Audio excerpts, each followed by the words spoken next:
Date wise daily finish करती हूँ कि मुझे कितना करना है डेली में, क्योंकि मेरा कोई ऐसा नहीं है कि मुझे 8 घंटे पढ़ना वगैरह में लगा देती हूँ। उसके बाद ये मेरा इंडिया का मैप है और इसमें जो आप लोग देख रहे हैं ये जैसे हमारा उत्तर प्रदेश हो गया, उसमें 80 सीटें लोकसभा की है और जो प्रशासनिक शक्तियां हैं उनका विभाजन किया है यहाँ पे। और जो ये मेरी मेंस की टेस्ट सीरीज है जिनको मैं अभी भी कर रही हूँ।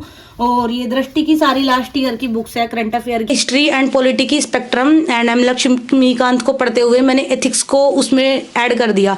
उसके बाद फिर धीरे जब 3 मंथ में मेरा वो सिलेबस कंप्लीट हो गया, उसके बाद मैंने उसको रिवीजन पे लगाया। विकास दिव्य कीर्ति सर से मैं मिली तो बहुत अच्छा लगा, उन्होंने भी मोटिवेट किया कि तब मेरा बेटा बहुत छोटा था। मैं वीकली अपना स्ट्रेटजी बनाती हूँ कि वीक में मुझे कितना पढ़ना है। और हेलो एवरीवन, वेलकम टू स्टूडेंटो। सभी हमारे साथ है राधिका मैम, जिन्होंने फर्स्ट अटेम्प्ट में यूपीएससी का इंटरव्यू के लिए अपेयर हुए थे हिंदी मीडियम से। साथ ही मैम का जो ऑप्शनल है वो सोशोलॉजी है। इसके अलावा जो सबसे इंटरेस्टिंग बात है, मैम शादीशुदा है, उनका 3 साल का बच्चा भी है। उसके होते हुए भी मैम प्रिपरेशन करके फर्स्ट अटेम्प्ट में हिंदी मीडियम से इंटरव्यू के लिए अपेयर हुए। तो मैम की जर्नी जानते हैं कि मैम किस तरीके से प्रिपरेशन कर रहे हैं, क्या बुक्स फॉलो करते हैं, क्या स्ट्रेटजी बनाते हैं।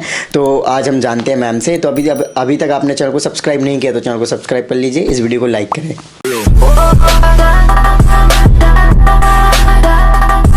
हेलो एवरीवन, ये यहाँ पे मेरा वर्ल्ड का मैप है और इस पे जो भी करंट पे जो जैसे होता है, जैसे ये चिली है और दक्षिण अफ्रीका में, मतलब इस पे क्या क्या है ये मैंने यहीं पे स्टिकी नोट्स लगाया हुआ है। जो भी करंट में होता है, जैसे दृष्टि में जो सर पढ़ाते हैं उसी को मैं यहाँ पे चिट वगैरह में लगा देती हूँ। उसके बाद ये मेरा इंडिया का मैप है और इसमें जो आप लोग देख रहे हैं ये जैसे हमारा उत्तर प्रदेश हो गया, उसमें 80 सीटें लोकसभा की और 31 सीटें राज्यसभा की। ऐसे मैंने सारे स्टेट वाइज लगाई हुई है जिससे कि याद हो जाए। और उसके बाद आप लोग यहाँ आएंगे तो मेरे ये आंसर राइटिंग है, यहाँ पे मैं इसमें आंसर राइटिंग करती हूँ। ये मेरा 2 ईयर से आंसर राइटिंग का जितना भी है और करंट का सब इसी में रहता है। और उसके बाद यहाँ पे मेरी करंट अफेयर है जो मैं विजन आईएएस को फॉलो करती हूँ। और नीचे में मेरा टेस्ट सीरीज है और ये मेरे ऑप्शनल के नोट्स हैं।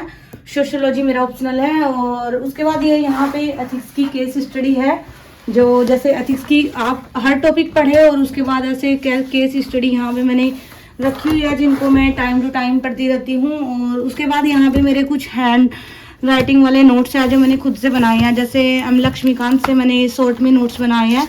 जैसे आप इसमें देखेंगे कि जो सारे अमेंडेंट हमारे हुए हैं वे मैंने 1 ही 2 पेज में ख़त्म कर दिए, क्योंकि उसमें हमारी एम लक्ष्मीकांत में इतने ज़्यादा बल्कि होते हैं कि कर नहीं पाते हैं। और इसमें मैंने सारे ऐसे लाइन टू लाइन शॉर्ट में लिखे हुए हैं। और कुछ नोट्स मेरे मतलब विजन आईएएस के हैं, बट कुछ मेरे खुद के बनाए हुए हैं, सारे मैं नहीं बना पाती। और ये मेरी टू डू लिस्ट है जिसको मैं डेट वाइज डेली फिनिश करती हूँ कि मुझे कितना करना है डेली में, क्योंकि मेरा कोई ऐसा नहीं है कि मुझे 8 घंटे पढ़ना है या 9 घंटे। मेरे डेली के टारगेट्स ऐसे होते हैं जिनको मैं कंप्लीट करती हूँ।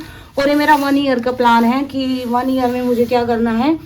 जनवरी टू मार्च मुझे इतना पढ़ना है और मार्च से अप्रैल में मुझे एनसीईआरटी और करंट अफेयर, सीसेट, जीएस। और उसके बाद मई में है मेरा एचपीएससी का एग्जाम, जून में यूपीएससी एंड जून टू सितंबर फिर हमें आंसर राइटिंग करनी है और ऑप्शनल और एससे भी फोकस करना है क्योंकि मेंस एग्जाम हो जाता है। और तो ये मेरा ऐसे 1 ईयर का प्लान है।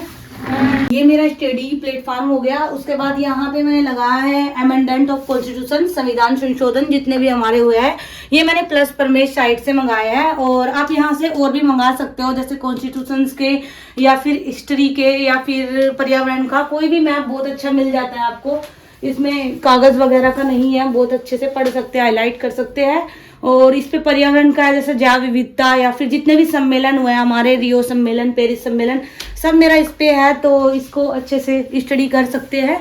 तो this is my study room. और ये हमारे यहाँ पे भगवान, ये मेरा बुक एरिया है। यहाँ पे जैसे ये सारी बुक लगी हुई है और ये सामाजिक समस्याएं की बुक है। और ये जो मेरा ऑप्शनल है उसके लिए बुक है जो सारे मुख्य समाजशास्त्रीय चिंतक है। और ये मेरी मेंस की टेस्ट सीरीज है जिनको मैं अभी भी कर रही हूँ। और ये दृष्टि की सारी लास्ट ईयर की बुक्स है, करंट अफेयर की।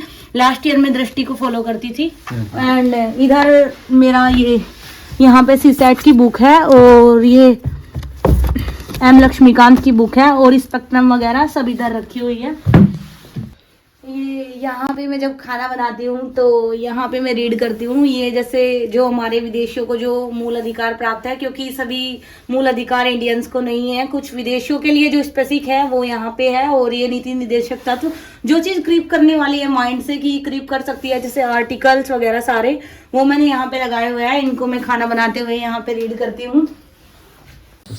ये पॉलिटी की सेकेंड यूनिट है। जैसे ये सिलेबस के अकॉर्डिंग मैंने नोट्स बनाए हुए हैं, बुक के अकॉर्डिंग नहीं है। तो सिलेबस में जैसे संघ एवं राज्यों के कार्य एवं दायित्व है, और उसके बाद मैंने विधायी शक्तियों का विभाजन केंद्र और राज्य के मध्य, और जो प्रशासनिक शक्तियां हैं उनका विभाजन किया है यहाँ पे। और जो आर्टिकल 256, आर्टिकल 257 जैसे कि जो राष्ट्रपति और राज्यपाल की नियुक्ति होती है, उन सब के मैंने और पूरा सिलेबस के अकॉर्डिंग ही कि क्यों राज्यों को स्वायत्तता चाहिए और ये मांग कब उठने लगी थी और ये जरूरी है या नहीं है। जैसे कि हमारे वेस्ट बंगाल कई बार ये सवाल उठाता है कि अधिक स्वायत्तता चाहिए, तो ये सब मैंने नोट्स ऐसे बनाए हुए हैं अपने। ओनली ये सिलेबस के अकॉर्डिंग है जो फजल अली आयोग आया था, तो ये बुक के नहीं है, सिलेबस के अकॉर्डिंग मैंने बनाए हैं। ये ऑप्शनल है मेरा सोशियोलॉजी पेपर 1 एंड ये इधर पेपर 2। और ये मैंने एस पांडे सर के नोट्स लिए हुए हैं और इन्हीं से मैं रीड करती हूँ। और बीच बीच में मैंने ऐसे हाईलाइट्स अंडरलाइन किए हुए हैं जो भी इम्पोर्टेंट पॉइंट है। और ये एस पांडे सर के नोट्स है, आपको इजीली कहीं पे भी मिल जाएंगे, क्योंकि खुद के नोट्स नहीं मैंने बनाए, बस 2-4 बुक्स मैंने पढ़ी और उसके बाद। और ये एथिक्स केस स्टडी है, ये आपको विजन IAS की वेबसाइट पे मिल जाएगी, फुल फ्री आप डाउनलोड कर सकते हैं या फिर आप यहाँ से पढ़ सकते हैं। और मैंने MSc किया हुआ है केमिस्ट्री से, और उसके बाद मैंने बच्चों को पढ़ाया, और उसके बाद अभी मैं UPSC की प्रिपरेशन कर रही हूँ। इससे पहले मैंने SSC CGL को क्लियर किया है टायर 1, 2 एंड 3, और अभी मैं UPSC की प्रिपरेशन कर रही हूँ। और जैसा कि भैया ने बताया, मैंने 2020 में प्री एंड मेंस क्लियर करके हिंदी मीडियम से इंटरव्यू फेस किया है और फाइनल लिस्ट में मेरा नाम नहीं आया, सो मैं दोबारा से अभी 2022 में एग्ज़ाम दे रही हूँ। ओके मैम, सो जैसे कि आपने प्रिपरेशन करना स्टार्ट किया, तो कैसे किया मैम? कहाँ से मोटिवेशन आया कि आपको UPSC की तैयारी करना चाहिए? मोटिवेशन के बारे में भैया ये बोलूँगी कि मतलब जैसे मैं SSC की तैयारी कर रही थी, तो उसी दौरान जो सृष्टि देशमुख दीदी हैं उनका रिजल्ट मैंने देखा, और उसके बाद ये रियलाइज़ हुआ कि हाँ लेडीज़ कर रही है। उसके बाद मुझे पता चला कि अनु कुमारी ने भी एग्ज़ाम दिया था, तो उसके बाद मैंने जो मेरा SSC CGL का इंटरव्यू होने वाला था, तो मुझे लगा कि मतलब मन में कहीं से एक बवाल चला हुआ था कि मुझे UPSC करना है। तो मुझे खुद भी आइडिया नहीं है कि कहाँ से मेरे मन में आया। और उसके बाद मैंने अपने हस्बैंड से डिस्कस किया, तो उन्होंने भी मुझे मोटिवेट किया कि हाँ तुम UPSC कर सकती हो। और मुझे अंदर से फील हो रहा था कि शायद मैं UPSC के लिए ही बनी हूँ, इसलिए मैंने फिर UPSC के बारे में जाना। और मैंने अपने स्टार्टिंग के 3 मंथ्स UPSC के बारे में जानने में लिए हैं कि कैसे एग्ज़ाम होता है, क्या रिक्वायरमेंट है, कितना पढ़ना होता है, और देन मैंने अपनी प्रिपरेशन स्टार्ट की। सो मैम, जैसे कि प्रिपरेशन स्टार्ट किया, आपने बताया कि 3 महीने अपनी प्रिपरेशन के बारे UPSC के बारे में जानने में दिए। सो हिंदी मीडियम से थे, सो कहीं ऐसा नहीं लगता था कि हिंदी मीडियम से रिजल्ट्स तो नहीं आते हैं और मैं हिंदी मीडियम से करना चाह रही हूँ प्रिपरेशन? जी नहीं, ये चीज़ थी माइंड में कहीं से, क्योंकि अब जब किसी भी वीडियो के नीचे जाएंगे, किसी भी रिजल्ट के नीचे जाएंगे, जैसे कि कोई भी टॉपर बना है तो मोस्टली इंग्लिश मीडियम के ही बनते हैं, जैसे टीना डाबी और भी जो जैसे इस बार भी बने हैं भैया, वो भी इंग्लिश मीडियम से ही है। तो उसके नीचे आप जाएंगे वीडियो में तो जितने भी मिलेंगे आपको हिंदी मीडियम के निगेटिव कमेंट ही मिलेंगे कि हिंदी मीडियम का रिजल्ट ख़राब है। बट मुझे ऐसा नहीं लगता, और जो इंटरव्यूअर होते हैं वो भी बहुत ज़्यादा हमारे साथ कोऑपरेट करते हैं। तो अगर आप मेहनत करते हैं तो ऐसा कुछ नहीं है कि हिंदी मीडियम से नहीं है। और कहीं ना कहीं मुझे ये भी लगता था कि अगर मेरा हिंदी मीडियम से नहीं हुआ तो मैं उसको चेंज करके इंग्लिश में कर लूँगी, क्योंकि SSC CGL मैंने इंग्लिश में दिया है, और मैंने मेरा केमिस्ट्री से जो MSc हुआ है वो भी इंग्लिश में है।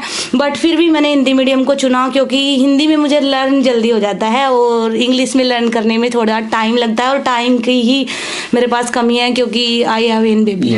ओके, सो मैम, जब आप हिंदी मीडियम की प्रिपरेशन करना स्टार्ट किया तो रिसोर्सेज कहते हैं बहुत ज़्यादा हिंदी मीडियम में कम है, कभी कभी अलग अलग बातें चलती हैं, तो कैसे आपने सिलेक्ट की बुक्स की ये पढ़ना है, ये पढ़ना है, ये पढ़ना?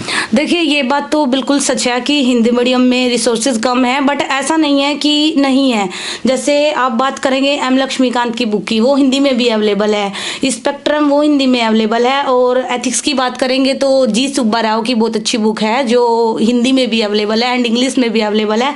और अब तो जैसे विजन IAS है तो उसका जो न्यूज़ टुडे है, जो वेबसाइट पे कंटेंट है, दृष्टि IAS का कंटेंट है, वो सब हमें टोटली हिंदी में मिल जाता है। तो ये तो एक मिथ है कि हिंदी में हमें कंटेंट नहीं मिलता, बस हमें फिल्टर करना आना चाहिए कि कैसे हम उसमें से निकाल के पढ़ सकते हैं। क्योंकि हिंदी वाले बच्चों के साथ क्या होता है, उनको एक माइंड में कहीं ना कहीं कंफ्यूजन रहता है कि ये भी पढ़ लो वो भी पढ़ लो, बस वो चीज़ ना करें। और जो ऑथेंटिक, जैसे इंग्लिश में आप चेक करो कि कोई चीज़ इंग्लिश में है, उसका जाके हिंदी चेक करो। और आई थिंक अगर आप UPSC की प्रिपरेशन करते हैं तो थोड़ी बहुत आपको इंग्लिश आनी चाहिए, क्योंकि मैं अभी आपको अपने नोट्स दिखा दूंगी। मेरे नोट्स कुछ इंग्लिश में बने हुए हैं जबकि प्रिपरेशन में हिंदी से कर रही हूँ। ये देखिए मेरे एथिक्स के नोट्स हैं जो कि इंग्लिश में है। ये जो स्लीपी जो क्लासेस है वो इंग्लिश में चैनल है, बल्कि मैं उससे हिंदी से, क्योंकि मैं उसको ट्रांसलेट कर लेती हूँ। अब तो गूगल भी ट्रांसलेट कर देता है तो उसकी कोई प्रॉब्लम नहीं है। ओके, सो मैम जब आपने प्रिपरेशन स्टार्ट की तो क्या स्ट्रेटजी बनाई आपने प्रिपरेशन करने के लिए मैम? स्ट्रेटजी सबसे पहले तो मैंने जैसे निशांत जैन भैया की बुक को पूरा पढ़ा, उसके बाद में मैंने 1 ईयर की अपनी स्ट्रेटजी बनाई और मैंने उसको 3 मंथ में डिवाइड कर लिया।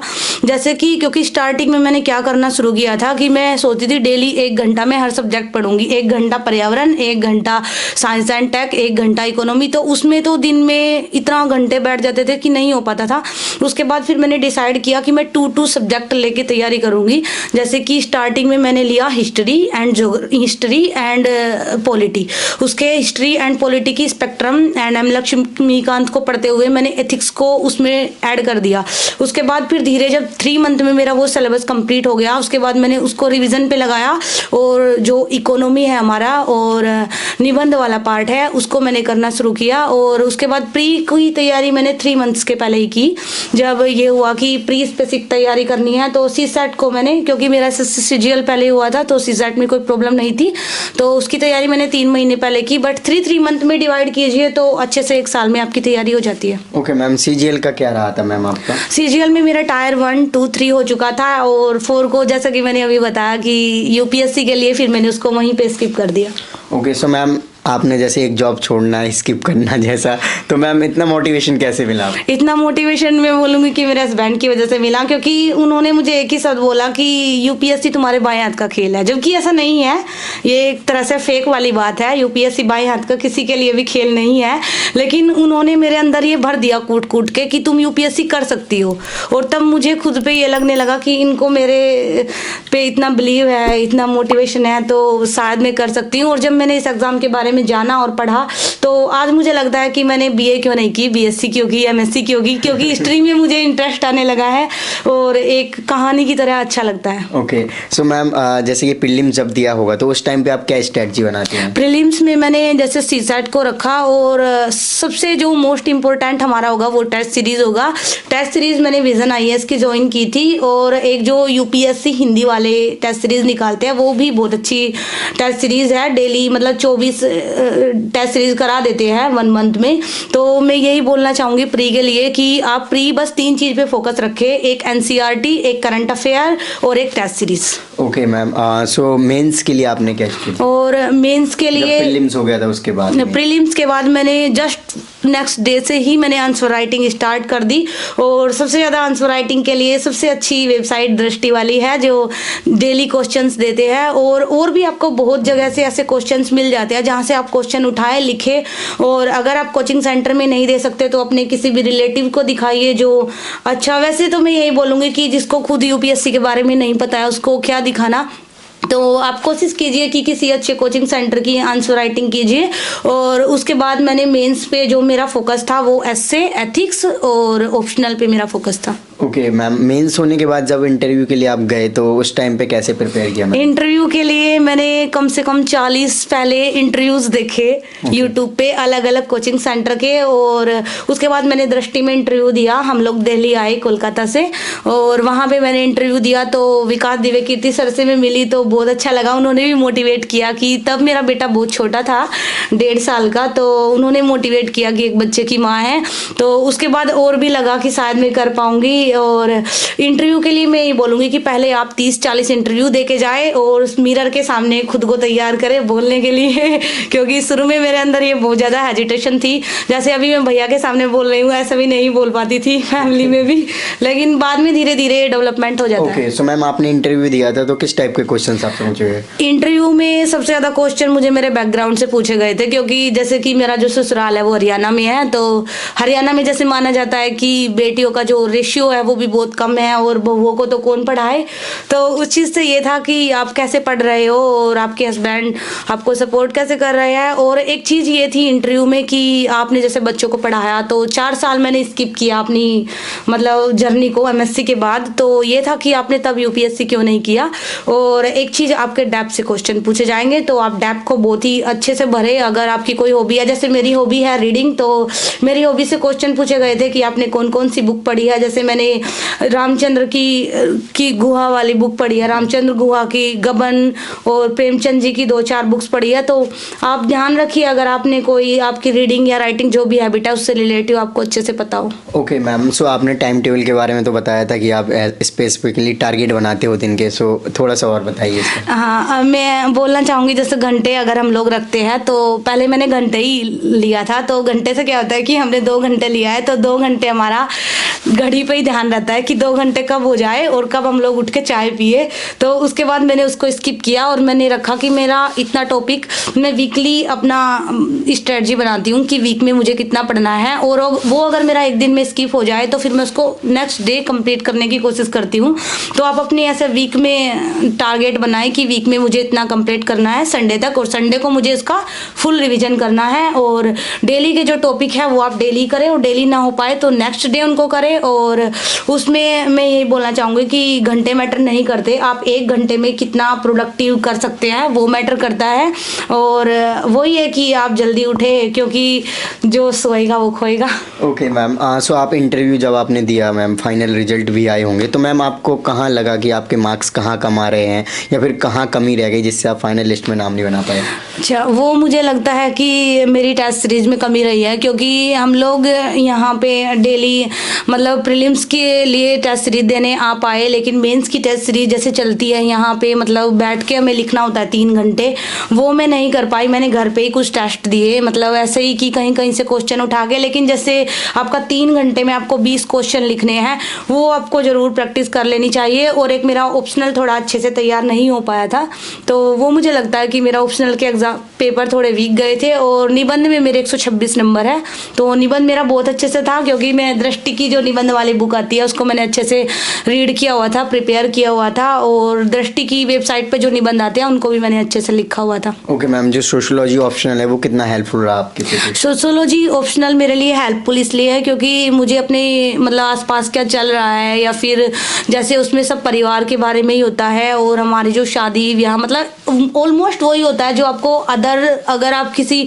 और ऑप्शनल को ले रहे हो आपको पढ़ना तब भी पड़ेगा, क्योंकि आपका भारतीय समाज वाला एक टॉपिक है और सोशल डेवलपमेंट है, उसमें सारा महिलाओं के बारे में आपको दहेज हत्या वगैरह सब तब भी पढ़ना पड़ेगा। और तब भी तो यहाँ पे सोशियोलॉजी मुझे एक तो छोटा सिलेबस है आपका, और एक मतलब जैसे कि मेरा टाइम कम मिलता है बच्चे की वजह से, तो सोशियोलॉजी इसलिए हेल्पफुल है कि वो बाकी सारे जैसे भारतीय सेगमेंट को पूरा कर रहा है और मुझे अच्छा लगता है उसको पढ़ते हुए। ओके मैम, सो प्रिपरेशन करते हुए आपको क्या चैलेंजेस अभी फेस करने पड़ रहे हैं, क्योंकि आप ऑलरेडी हाउस वाइफ हैं? चैलेंजेस मेरे सामने ये होता है कि जैसे मेरे बेटे को फीवर वगैरह कुछ हो जाए तो 2 दिन निकल जाते हैं, और फिर वो 2 दिन के टारगेट कंप्लीट करना भारी हो जाता है। तो उससे थोड़ा मतलब वैसे तो मैं डिमोटिवेट नहीं होती कभी भी, लेकिन उससे थोड़ा डिमोटिवेशन हो जाता है, और कहीं ना कहीं वो गुस्सा फिर मतलब कई बार बेबी पे उतर जाता है कि मैं इसकी वजह से नहीं पढ़ पाई हूँ।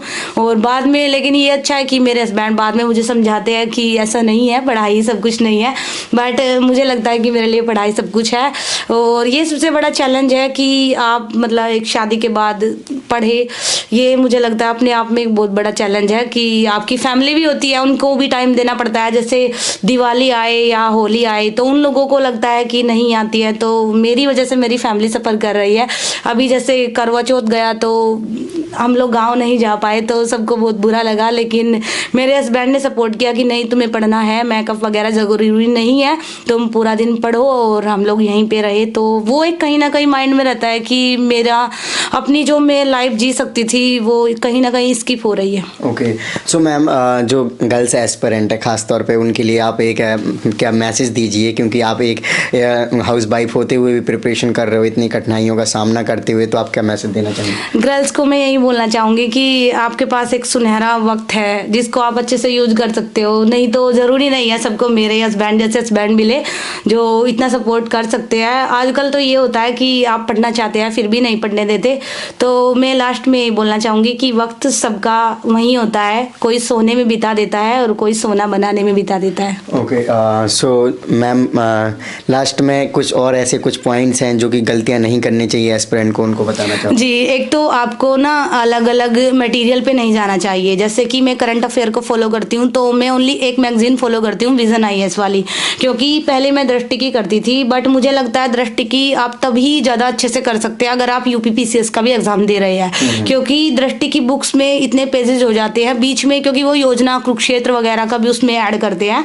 तो अगर आप एक स्पेसिफिक UPSC का एग्जाम दे रहे हैं तो आप विजन IAS पे जाइए, और अगर आप UPPCS का दे रहे हैं तो दृष्टि पे जाइए, लेकिन एक कोई फॉलो करे। जैसे मैंने कभी योजना नहीं पढ़ी, मैंने कभी कुरुक्षेत्र नहीं पढ़ी, मैंने ओनली विजन IAS की मैगजीन पढ़ी, और विजन, इनसाइट एंड दृष्टि तीनों वेबसाइट पे मैं सुबह 1.5 से 2 घंटा दे देती हूँ।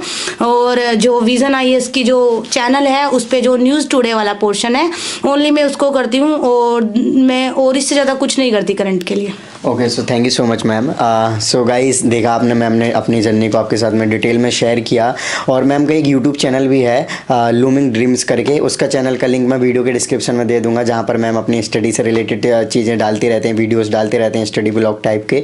सो कुछ भी क्वारीज हो मैम से आप वहाँ डिस्कस कर सकते हैं। सो आई होप आपको ये वीडियो अच्छी लगी होगी, तो इस वीडियो को लाइक करें। अभी तक आपने चैनल को सब्सक्राइब नहीं किया तो चैनल को सब्सक्राइब कर लीजिए, एंड आपके जो भी क्वारीज होते हैं आप हमें इंस्टाग्राम एंड फेसबुक पर मैसेज कर सकते हैं। इन सभी के लिंक वीडियो के डिस्क्रिप्शन में। जय हिंद।